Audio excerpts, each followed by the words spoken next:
Hello students, आज हम आपके लिए लेकर आए हैं most important MCQs of the chapter some applications of trigonometry. Trigonometry हमने पढ़ा है, लास्ट वीडियो हमने अपलोड किया था, उसमें ट्रिग्नोमेट्री के बारे में बात किया था। उसके सारे फार्मूले, सारे जो इक्वेशंस जो यूज होती हैं वो हमने डिस्कस की थी। और सबसे मोस्ट इंपोर्टेंट हमने डिस्कस किया था कि table, trigonometric table, sine 30 cos 30, ये सब वैल्यूज कैसे फाइंड कर टेबल बनाना हमने सिखाया था वहां पर। विद इन 1 मिनट बिना रटे आप टेबल बना सकते हो। तो सजेशन है कि इससे प्रीवियस चैप्टर जो है ट्रिग्नोमेट्री वाला, उसको जरूर वीडियो को देखें और समझें। तो इस वीडियो में हम अगेन फिर से सारे फार्मूले जो इंपॉर्टेंट इस चैप्टर में यूज होंगे उनको डिस्कस करेंगे। उसके बाद फिर क्वेश्चन सॉल्व करेंगे जिस टाइप के बोर्ड में आते हैं। ठीक है, तो स्टार्ट करते हैं। ये कुछ आइडेंटिटी, सबसे पहले हाइट एंड डिस्टेंस में जो आइडेंटिटी यूज होती हैं, तो इन राइट एंगल ट्रायंगल सबसे पहली बात तो ये जो आइडेंटिटीज है sine theta, cos theta, tan theta, cot theta, sec theta, cosec theta, sequence में रट लो। और इनकी जो रेशियो है P upon H, B upon H, ये सब राइट एंगल ट्रायंगल में लगते हैं। किसी और ट्रायंगल मत लगा देना, राइट एंगल ट्रायंगल होगा तभी ये एप्लीकेबल होते हैं। तो राइट एंगल ट्रायंगल में एक एंगल 90 डिग्री होना जरूरी है, मस्त है। तो मान लिया इस ट्रायंगल में राइट एंगल ट्रायंगल ए है, तो ए के एंगल के सामने वाली साइड सबसे बड़ी होती है, उसको बोलते हैं हाइपोटेन्यूज। तो ये हमेशा 90 डिग्री के अपोजिट होगी। और जो एंगल आपने थीटा लिया हुआ, थीटा के बगल वाली साइड को हम बेस बोलते हैं, दैट इज बी। और थीटा के जस्ट सामने जो साइड होती है उसको परपेंडिकुलर बोलते हैं पी। तो पी बी एच आपको समझ में आना चाहिए कि कौन सा होगा। उसके बाद साइन थीटा का ratio P upon H, cos theta का B upon H, ten theta P upon B. तो ये बहुत सिंपल सी ट्रिक है, पुरानी ट्रिक है। पंडित बद्री प्रसाद हर हर बोले, पंडित बद्री प्रसाद हर हर बोले, सोना चांदी तोले, है ना, सोना चांदी तोले। इस ट्रिक का यूज करते हैं और हमें रटने की जरूरत नहीं पड़ती। सोना मतलब एस ले लिया, इसका पहला लेटर, इसका सी ले लिया, कॉस बन गया, टी का ले लिया तो टेन बन गया। तो साइन का ratio P upon H, P कहां से आ रहा है पंडित, एच कहां से आ रहा है हर हर, है ना, कॉस थीटा का बी आ रहा है यहां से और एच से ही आ रहा है। ऐसे पी का पहला लेटर पी बता रहा है और इसका बी यहाँ आ रहा है। तो पंडित बद्री प्रसाद हर हर बोले, सोना चांदी तोले। इस ट्रिक से आप sign theta, cos theta, tan theta की वैल्यू आसानी से आप लिख सकते हो बिना किसी रटे के। तो आपने साइन कॉस टेन को लिख लिया। अब बचा कॉट थीटा, तो जो कॉट होता है वो टेन का उल्टा होता है। किसका उल्टा होता है, टेन का। तो वन अपान टेन, यानी कि ये अगर पी अपान बी था तो ये हो जाएगा बी अपान पी। ऐसे सेक थीटा होता है कॉस थीटा का उल्टा, तो अगर cos theta B upon H था तो ये हो जाएगा एच अपान बी। सिमिलरली कॉसेक इन्वर्टेड होता है साइन थीटा का, तो cosec theta one upon sine theta, यानी कि ये पी अपान एच था तो ये हो जाएगा एच अपान पी। ये आइडेंटिटी आपको याद रखनी है। इसके अलावा जो और इंपॉर्टेंट आइडेंटिटीज हैं वो है sine square theta plus cos theta equals 1। दूसरा है sec square theta minus tan square theta equals 1, या फिर इसको ऐसे भी लिखते हैं 1 plus tan square theta equal sec square theta. और ऐसे ही एक और आइडेंटिटी है cosec square theta minus cot square theta 1, या फिर इसको ऐसे लिखते हैं 1 plus cot square theta equal cosec square theta. एक ही बात है दोनों में, और करके किसी फॉर्म लिख सकते हैं। तो हम अब देर ना करते हुए क्वेश्चन स्टार्ट करते हैं। तो जैसे पहला क्वेश्चन है, the shadow of the tower is equal to its height at 10:45 AM, the sun's altitude बताओ कितना होगा, है ना। तो सबसे इंपॉर्टेंट है इसमें एप्लीकेशन ट्रिग्नोमेट्री फिगर बनाना। अगर आपने प्रॉपर्ली फिगर बना लिया तो 90% या 80% का होगी, कुछ ना आपने सॉल्व कर लिया। तो इसमें क्या दे रखा है, शेडो ऑफ द टावर। तो हम पहले टावर बना लेते हैं। ए बी मान लिया कोई टावर है, इसका शेडो ग्राउंड पे बनेगा जो 90 डिग्री एंगल बना रहा होगा इस तरह से, अगर स्ट्रेट वो है तो इसकी शेडो बनने के लिए क्या होता है, शेडो बनने के लिए सन सामने कहीं होता है, यहाँ पर सन यहाँ पर है, यहाँ से लाइट आएगी तो शेडो ये बनाएगी। तो शेडो मान लिया अगर इस तरह से एंगल पे सन है तो ये एंगल ऑफ एल्टीट्यूड इसके बराबर हो जाता है थीटा। ये पॉइंट मान लिया सी, तो इसकी शेडो क्या हो गई, शेडो हो गई बीसी, और ये क्या हो गया आपका टावर, और टावर की ये नीचे वाली हो गई शेडो। ये स्पेलिंग का मतलब नहीं हो, देख लेना, शेडो, है ना, टावर ऐसे ना, वो मिस्टेक हुई लिखने में। तो शेडो, तो आपको क्या दे रखा है इसमें, the shadow of the tower is equal to its height. तो आपको दे रखा है किसी पर्टिकुलर टाइम पर जो शेडो है उसकी लेंथ और हाइट जो है टावर की बराबर है, यानी कि A B equal B C, ये दोनों साइड बराबर है। तो किसी ट्रायंगल में अगर दो साइड इक्वल हैं तो उनके अपोजिट एंगल भी इक्वल हो जाते हैं। यानी कि एक एंगल भी इक्वल होगा। अगर ये थीटा है तो ये भी थीटा होगा। ये 90 है, अगर ये 90 है तो बाकी तीनों का सम कितना हो जाता है? तीनों का सम हो जाता है 360, सॉरी 180। Theta plus 90 equal 180। इसको सिंप्लीफाई कर लो तो 2 थीटा आ जाएगा, 90 तो माइनस का हो जाएगा, 180 माइनस 90 कितना बचा? 90। तो थीटा कितना आ जाएगा? थीटा आ जाएगा 45। 90 अपॉन 2 करोगे तो 45 आ जाएगा, यानी थीटा वैल्यू आपको मिल गई यहाँ से, है ना। थीटा की वैल्यू आपको यहाँ से मिल गई। थीटा निकल गया, सन का एल्टीट्यूड पूछा, थीटा यही तो चाहिए था, अल्टीट्यूड मतलब थीटा ही पूछा है 45 डिग्री। तो एंगल कितना हो गया? 45 डिग्री। ठीक है, इस तरह से हम फाइंड कर लेंगे। सिंपल क्वेश्चन है एकदम, हमें कुछ सॉल्व करने की जरूरत ही नहीं, सीधे दो साइड की अपोजिट एंगल भी इक्वल हो जाएंगे। नेक्स्ट क्वेश्चन देखते हैं। From a point on the ground which is 30 meter away from the foot of a vertical tower. तो पहले वर्टिकल टावर बना लो भाई। वर्टिकल टावर अगर मान लिया मैंने ए बी बना दिया, तो उसका फुट कहाँ होगा? नीचे होगा। उस फुट से कितने डिस्टेंस पर? 30 मीटर डिस्टेंस पर कोई पॉइंट की बात की है। 30 मीटर डिस्टेंस पे मान लिया पॉइंट सी है। तो from a point on the ground which is 30 meter away from the foot of a vertical tower, the angle of elevation of the top of the tower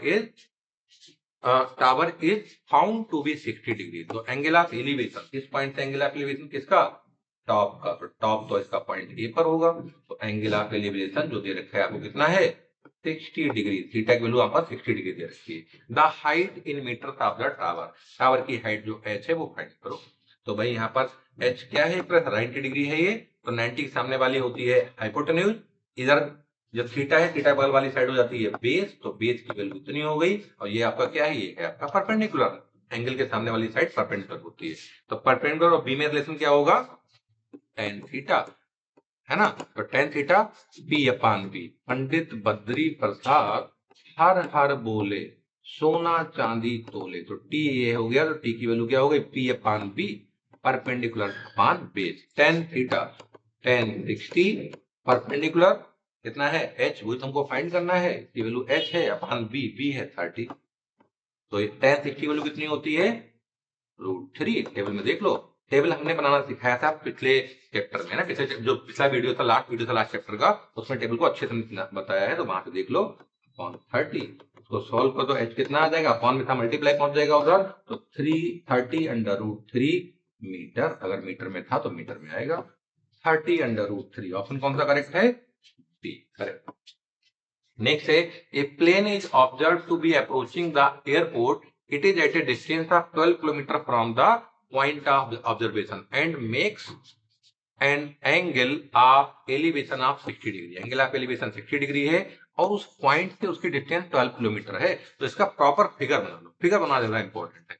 मान लिया ये हमारा ground है, एरोप्लेन कहीं यहाँ पर है, कोई देख रहा है इसको पॉइंट यहाँ पे, मान लिया ये पॉइंट सी है, और एरोप्लेन को मैं ऐसे रिप्रेजेंट कर रहा हूँ, उसके नीचे एक परपेंडिकुलर ड्रॉ कर दूं यहाँ पर, तो ये पॉइंट मान लिया बी, ये 90 डिग्री एंगल बनाएगा, जिससे राइट एंगल ट्रायंगल बन जाए। तो बोला है कि इस पॉइंट से उस एरोप्लेन की डिस्टेंस कितनी है? 12 किलोमीटर। तो ये डिस्टेंस 12 किलोमीटर होगी ना, डायरेक्टली उस पॉइंट से। और एंगल ऑफ एलिवेशन कितना है?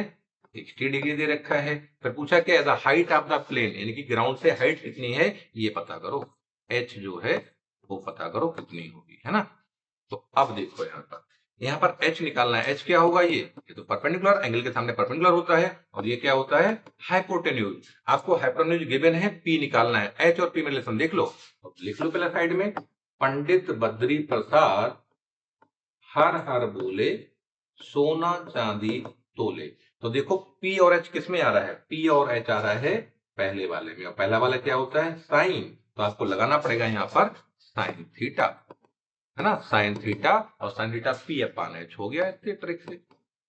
तो साइन थीटा, थीटा की वैल्यू है 60, तो होगा साइन 60 पी, पी की वैल्यू एच है जो हमें निकालनी है, और एच कैपिटल एच की वैल्यू 12 किलोमीटर। ये तो ये साइन 60 कितना हो जाता है? साइन 60 की वैल्यू √3 अपान 2, एच अपान 12। ये 12 उधर लेके जाओ तो h कितना आ जाएगा? h आ जाएगा आपका √3 अपान 2 था, 12 मल्टीप्लाई हो गया, 2 बन जा 2 6, तो अल्टीमेटली 600√3। क्या आ गया? 600√3। आपने किलोमीटर में ही रखा था तो ये डिस्टेंस किलोमीटर में ही आएगी। तो 600√3 kilometre, option A is correct. तो इसमें फिगर बनाना इंपॉर्टेंट है। नेक्स्ट है, if the ratio of the height of a tower and the length of its shadow, तो इस बार हाइट, टावर की हाइट और उसके शैडो की जो लेंथ है उसका रेशियो दे रखा है √3/1। What is the angle of elevation theta इसमें पूछा। तो भाई फिगर बनाओ सबसे पहले। तो फिगर मान लिया टावर ए बी है कोई, इसकी शैडो बन रही है यहाँ पर सन की वजह से ना, तो एंगल ऑफ एलिवेशन थीटा यहाँ बन जाएगा। ये बीसी हो गई शैडो, ए बी क्या है आपका, ए बी है टावर। तो टावर की हाइट जो है इसको मैं, अच्छा ये 90 डिग्री है तो सामने का ये एच हो जाएगा, थीटा के सामने वाला पी हो जाता है, थीटा बगल वाला बी हो जाता है। तो इसमें दे रखा है किसका, हाइट और शैडो की लेंथ का रेशियो। हाइट क्या है आपकी, हाइट है ए बी और लेंथ ऑफ द शैडो कितना है BC। इसका रेशियो दिया हुआ कितना दिया है, √3/1 यानी कि √3/1। और ए बी अपान BC क्या हो जाएगा, ए बी जो है वो P है परपेंडिकुलर, और अपॉन BC, BC क्या है, B बेस है, इसकी वैल्यू √3 है। अब यहां से बताओ P अपान B होता क्या, अगेन पंडित जी को ले आओ। पंडित बद्री प्रसाद हर हर बोले, सोना चांदी तोले। तो P अपान B क्या हो गया, tan हो गया। मोस्ट ऑफ द केसेस में tan ही यूज करना पड़ता है। तो ये हो गया आपका tan थीटा। P अपान B को लिख सकते हो tan थीटा, और राइट साइड में √3 है। अब देखो tan के टर्म में √3 किसकी वैल्यू होती है, tan 60, करेक्ट, tan 60। तो tan से tan कट जाएगा ये वाला, तो थीटा कितना बचेगा आपका 60 डिग्री। थीटा की वैल्यू कितनी आ गई 60 डिग्री। तो एंगल ऑफ एलिवेशन कितना होगा 60 डिग्री, करेक्ट। नेक्स्ट क्वेश्चन देखते हैं। If the angle of elevation of a tower from a distance of 100 meter from its foot is 60 degree. तो कोई टावर है ना, अगेन ए बी मान लिया, उसका जो फुट से डिस्टेंस पर कोई पॉइंट है, 90 डिग्री एंगल, फिगर थोड़ा टेढ़ा बन रहा है, don't mind please. So distance of 100 meter, कहां से इसकी डिस्टेंस है कितनी, 100 मीटर, फुट से डिस्टेंस उस पॉइंट की 100 मीटर है। And angle of elevation 60 degree दिया हुआ है, तो एंगल ऑफ एलिवेशन ये बन जाता है 60 डिग्री, है ना, 60 डिग्री। तो क्या पूछा है, then height of the tower H पूछा है इन मीटर में। तो भाई इसमें ये आपका परपेंडिकुलर है, ये बेस हो गया एंगल के बगल वाला, तो निकाल लो। इसमें पी और बी में लिखना होता है tan थीटा, तो tan theta equals P upon B.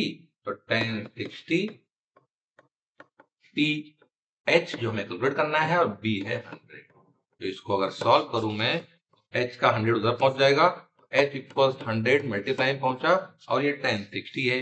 tan 60 value कितनी होती है, √3। तो 100 √3 कितने मीटर हो जाएगा, हाइट कितनी आ जाएगी 100 √3। तो 100 into √3, option A is correct. Next question देखते हैं। If a pole 6 meter high cast a shadow 2√3 long on the ground, then sun's elevation is. इसमें थीटा पूछा है, हाइट और शैडो दे रखा है। तो again A B C, height इसकी कितनी है, height of the if a pole of 6 meter, height कितनी है 6 मीटर, और शैडो लेंथ कितनी है 2√3। तो 6 मीटर हो गई इसकी हाइट, और ये हो गया 2√3, ये शैडो हो गया ना उसका। सन का एल्टीट्यूड, सन यहाँ कहीं होगा, तो जो एंगल बना रहा होगा वो एंगल इस एंगल के बराबर होगा, है ना, ये मुझे निकालना है। तो यहाँ लगा दो, ये तुम्हारा है परपेंडिकुलर, और ये क्या है, ये हो गया बेस। तो परपेंडिकुलर बेस में tan थीटा लगाना पड़ता है, tan theta equals perpendicular upon base.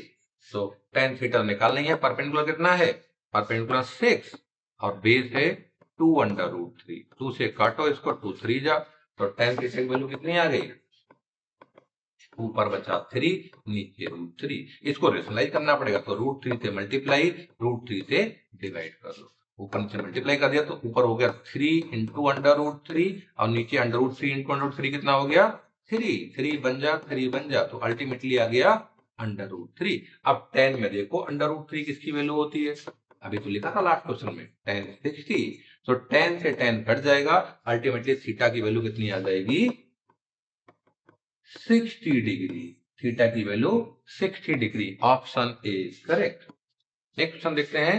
A ladder leaning against a wall makes an angle of 60 degree with the horizontal. If the foot of the ladder is 2.5 metre away from the wall, then the length of the ladder पूछा है।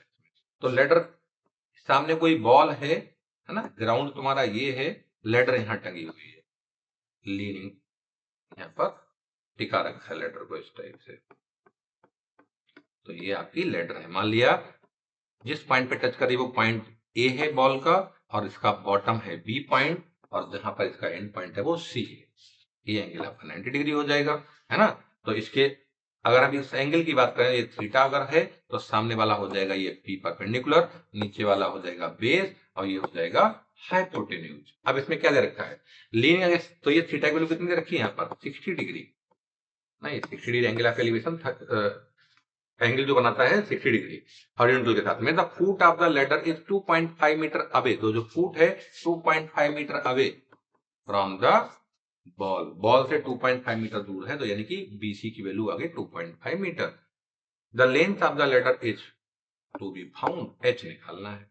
तो P और H में किसका relation होगा, यानी कि sorry P की जरूरत नहीं है यहाँ पर, बी गिवन है आपको और एच आपको निकालना है। तो बी और एच में देखो अगेन ले आओ पंडित जी को, P B P upon H H P, H सोना चांदी तोले, एच सी साइन कांस्टेंट। तो एच और बी में रिलेशन चाहिए हमको, एच निकालना है, बी गिवन है। तो एच और बी में रिलेशन देखो कौन सा है, कॉस, ये वाला है ना बीच वाला, बी अपान एच क्या होता है, ये कॉस होता है। तो आपको लगाना पड़ेगा यहाँ पर cos theta equal B upon H. तो कॉस 60 इक्वल्स बी, बी की वैल्यू है 2.5 और एच मुझे निकालना है। तो cos 60 कितना होता है, cos 60 sin 60 बराबर होता है, सॉरी sin 30 के बराबर, और sin 30 होता है 1/2, है ना, सॉरी 1/√2, 1/2 है, करेक्ट 1/2। तो 2.5 अपॉन एच, क्रॉस मल्टीप्लाई कर लो इसको, तो h इंटू 1 h हो जाएगा, इधर 2.5 इंटू 2 अल्टीमेटली 5। तो इसकी वैल्यू कितनी आ गई 5। तो लेंथ ऑफ द लेटर कितनी हो गई 5 मीटर। नेक्स्ट क्वेश्चन है what would be the length of the shadow of the ground on the ground of a pole of height 18 metre when angle of elevation of the sun is such that tan theta equal 6/7। इस बार आपको theta ना दे करके tan theta की value दे रखी है। तो पहले फिगर बना लो, परेशान होने की जरूरत नहीं है, सिंपली आ जाएगा। तो यहाँ पर मान लिया टावर हमारा ए बी हाइट का है, इसकी शैडो बीसी बन रही ग्राउंड पे, ये एंगल 90 है और ये एंगल ऑफ एलिवेशन थीटा। सन इसके सामने कहीं होगा यहाँ पर, है ना, जिसकी वजह शैडो बन रही होगी। तो what would be the length of the shadow, shadow की लेंथ पूछी, यानी कि बीसी जो है इसके इसमें क्या हो गया बेस, ये तुम्हें कैलकुलेट करना है। और ये हो गया इसका परपेंडिकुलर, है ना। आप पोल आप हाइट 18 मीटर, परपेंडिकुलर मतलब पोल की हाइट ये 18 मीटर आपको गिवन है, 18 मीटर गिवन है, वो आपकी पी हो गया। और आपको क्या गिवन है tan थीटा, तो यहां लगा दो इसको, tan थीटा जो गिवन है दैट इज 6/7, 6/7। और tan थीटा होता क्या है P/B होता है 6/7। बदली प्रथा से देखो HHB सोना चांदी तोले, तो P/B हो जाता है 10, है ना। तो 10 P/B, तो P की वैल्यू है 18, B हमको निकालना है बेस, वही तो पूछा है, और 6/7 tan थीटा की वैल्यू दे रखी थी, तो 6/7 हो गया। इसको क्रॉस मल्टीप्लाई करो, तो जब क्रॉस मल्टीप्लाई करोगे तो 6 into B equal 18 into 7, this implies B की वैल्यू आ जाएगी 18 इंटू 7 अपॉन 6, 6 बन जा 6 3 जा 3 7 जा 21, तो 21 मीटर आ गया लेडर की। तो ये जो शैडो है उसकी लेंथ कितनी आ गई 21 मीटर, है ना। Next question, an observer 1.7 metre tall is 20 metre away from the tower. इसमें फिगर थोड़ा सा मतलब कॉम्प्लेक्स है, ज्यादा कॉम्प्लेक्स नहीं है, आप बना पाओगे इजिली अगर समझ के बनाओ। इसमें क्या बोला है, एन ऑब्जर्वर कोई इंसान है जिसकी हाइट दे रखी है, कितना है 1.7 मीटर टॉल। तो ये ग्राउंड है हमारा, मान लिया इसके ऊपर कोई ऑब्जर्वर है कहीं खड़ा हुआ है ना, मान लिया ऑब्जर्वर ए बी है, A B is observer, height कितनी है इसकी 1.7 मीटर। फिगर अच्छे से बनाना पड़ेगा तभी चीजें सही होंगी, है ना। इस 20 metre away from a tower, सामने कोई टावर खड़ा हुआ है, उस टावर से 20 मीटर अवे है, टावर मान लिया पी क्यू, उससे 20 मीटर अवे है, तो ये डिस्टेंस हो जाएगी आपकी 20 मीटर, ठीक है। अबे the angle of elevation from the eye of the observer to the top of the tower, ये टॉप होगा ऊपर वाला, है ना, उसका एलिवेशन दे रखा है 45 डिग्री, तो टॉप का एलिवेशन यहाँ से वो देख रहा है, तो एंगल ऑफ एलिवेशन इसको ज्वाइन करने से मिलेगा। लेकिन अब पॉइंट ये है कि आप एंगल ये नहीं बनाओगे, एंगल हमेशा ग्राउंड से बनाया जाता है, ग्राउंड के पैरेलल लाइन ड्रॉ करो यहाँ पर, है ना, तो ये वाला जो एंगल है इसको बोलते हैं एंगल ऑफ एलिवेशन। कितना दे रखा है 45 डिग्री, तो ये एंगल ऑफ एलिवेशन 45 डिग्री दे रखा है। अगर ये 1.7 मान लिया ये पॉइंट तुम्हारा आर है, तो अगर ये 1.7 मीटर था तो इतना ए भी 1.7 मीटर आ जाएगा कि नहीं, सेम है ना यहाँ पर, तो जितनी हाइट इसकी थी उतनी यहाँ पर आ गई। तो ये है तुम्हारा ऑब्जर्वर, और पी क्यू जो है वो तुम्हारा टावर है, ये हमने एज्यूम किया हुआ है। अब इसमें देखो ये हाइट तो पता है, अगर मुझे पी आर मिल जाए तो हम टावर की हाइट बता सकते हैं।